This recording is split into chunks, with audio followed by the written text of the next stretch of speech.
Bienvenue à tous dans cette nouvelle vidéo, on se retrouve pour la deuxième analyse de ce lundi 9 mai 2022 sur les Pokémon de la troisième génération. Et on va continuer sur les Pokémon de début de zone encore, et petit à petit on va décoller à ce niveau-là. Et on va parler d'un Pokémon qui est extrêmement particulier en stratégie, parce que en apparence il aurait pu être extrêmement fort, mais il a aussi la particularité d'avoir le pire talent du jeu et ce qui le rend comme étant extrêmement mauvais. Monaflémie, du coup, qui est l'évolution finale de Vigoroth et Parécool, du coup, l'espèce de petit paresseux. Et du coup, qu'est-ce que c'est Monaflémite? Alors, Monaflémite, il a un type normal pur. Alors, normal, le type normal en stratégie est considéré comme un mauvais type, hein, parce que il a aucune synergie défensive et offensive, comme vous le savez, une seule faiblesse au type combat extrêmement gênante, une immunité spectre, pas d'autre résistance, et offensivement il apporte pratiquement rien aussi. Et quand tu regardes les statistiques, et bah tu te dis, bah c'est des stats incroyables. Alors oui c'est vrai, c'est des stats qui sont proches de légendaires quand même, hein, à peu de choses près. Euh, Quand même, hein, c'est des stats qui sont assez vénères à ce niveau-là. Donc, vous voyez, on va faire le calcul, hein, mais juste pour se rendre compte un peu de ça. 95, 65 et 100. Il a pas moins de 670 de base stats, donc c'est supérieur au total de base stats des fabuleux, donc c'est des statistiques de légendaire en l'état. Mais il possède également le pire talent du jeu, et c'est pour ça, oh, ça m'a sorti là, c'est génial. J'ai dû faire une fausse manip, ça peut arriver. Et du coup, voilà, il possède le pire talent du jeu, à savoir absentéisme. Alors, absentéisme, qu'est-ce que ça fait? Eh bien, un tour sur deux, le Pokémon ne peut rien faire. Et quand je dis rien, il est bloqué. Voilà, il ne peut juste pas agir. Donc, ça veut dire que s'il reste sur le terrain, après un tour à avoir utilisé une attaque, eh bien, il est bloqué. Voilà, il est forcé de rester sur le terrain. Il ne peut même pas switcher durant le tour où il est bloqué, ce qui fait qu'il perd complètement en utilité à cause de ça. Et pour plusieurs raisons. Il a déjà son type qui est mauvais, donc qui lui apporte rien déjà de base, mais en plus de ça, eh bien, il laisse l'adversaire se placer sur un tour, et l'adversaire le sait pertinemment, donc il peut très facilement placer quelque chose sur le tour où Monaflémite est bloqué.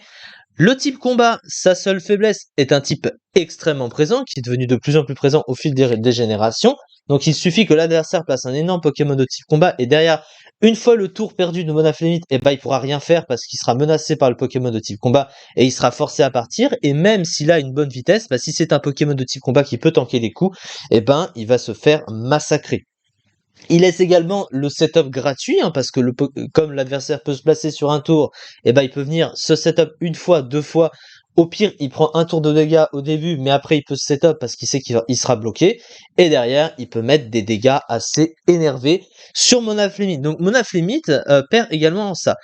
Aussi également, en perdant un tour sur deux, finalement, il perd aussi la moitié des dégâts de deux tours. En gros, si jamais vous attaquez deux fois sur deux tours, et ben vous faites plus de dégâts que si vous attaquez un tour sur deux. Si vous prenez un move qui a par exemple 100 de puissance, alors on enlève l'histoire du stab. Si jamais vous attaquez deux fois avec ce move sur deux tours, ça fait 200 de dégâts, mais si vous attaquez qu'un tour sur deux, et ben vous infligez que la moitié des dégâts, à savoir 50 de puissance. Oui, en l'état, c'est 50 de puissance, puisque c'est une moyenne de deux tours. Vous perdez la moitié des dégâts que vous auriez fait sur deux tours. Voilà, c'est juste ça.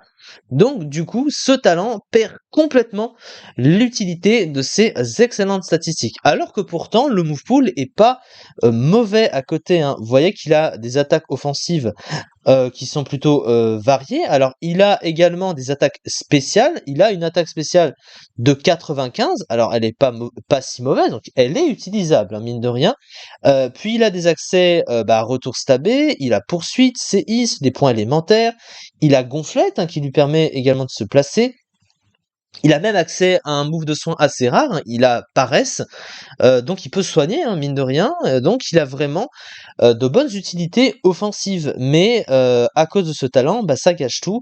Et comme il a déjà un type qui de base est mauvais, eh ben c'est dommage, parce que si à la rigueur, il avait la possibilité d'utiliser ses excellentes statistiques, eh bien, il aurait été plus utilisable parce qu'il a quand même des stats incroyables. Alors, il a une défense spéciale qui est quand même mauvaise, hein, mais il a quand même de très très bonnes stats. Donc, il faut pas non plus le nier. Et puis, il faut quand même noter qu'il a une base PV supérieure à celle de Ronflex. Donc, c'est presque des stats qui seraient supérieures à celles de Ronflex. La seule chose que c'est inversé parce que, bon, Ronflex, il a une très bonne défense spéciale et une moins bonne défense, lui c'est l'inverse, mais du coup, bah, c'est relativement supérieur, et surtout, il est rapide, hein, 100 en vitesse, c'est pas lent pour un Pokémon offensif. Donc du coup, c'est dommage à cause de ça, mais c'est pour ça que Monaflemit est bien connu pour être extrêmement mauvais. Et regardez où il est en ZU, parce qu'il n'est pas revenu en 8ème génération. 241ème du classement, 0,03%. C'est quand même triste. Alors là, c'est l'overused, hein, évidemment. Mais si on prend en ZU, alors je sais pas où il est, parce que j'étais dans un autre tiers, il est que 96ème, donc vous voyez, hein, 0,8%, donc il est vraiment très mauvais, hein, ce Pokémon, alors qu'en apparence, il a des stats de légendaire, hein, 670 de base stats, rendez-vous compte que c'est énorme. Du coup, bah, c'est ça pour cette vidéo globalement. On se retrouve du coup demain pour la suite des analyses sur les Pokémon de la 3ème génération. Merci beaucoup de m'avoir suivi et à très vite pour une prochaine vidéo.